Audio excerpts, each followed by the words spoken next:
Big news in our world, Episerver is rebranding under their recent acquisition's name, Optimizely. So quick hitter, Lori, how are you feeling about this? I'm excited.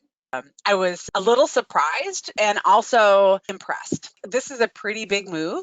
It creates a fair amount of work for Episerver and us as their partners, and yet I always am really intrigued when businesses take choices that maybe are seen as a little risky and yet are clearly this is a strategic move they've made. That they see that Optimizely has brand recognition that Episerver as a name hasn't.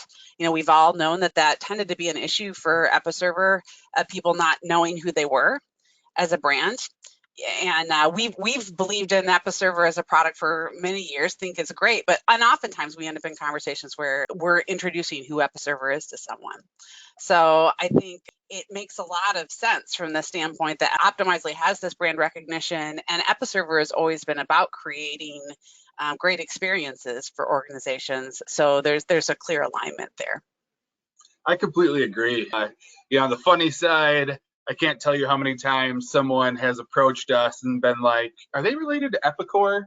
And clearly they're not. But at the same time, I think you nailed it on the head with the idea of, Episerver is customer centric.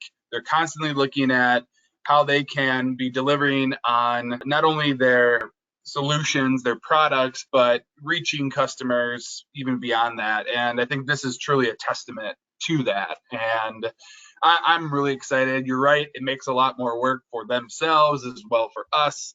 But in terms of getting all the marketing and rebranding, I'll figure it out. But I think overall, this is a really exciting and positive move in the right direction for the platform.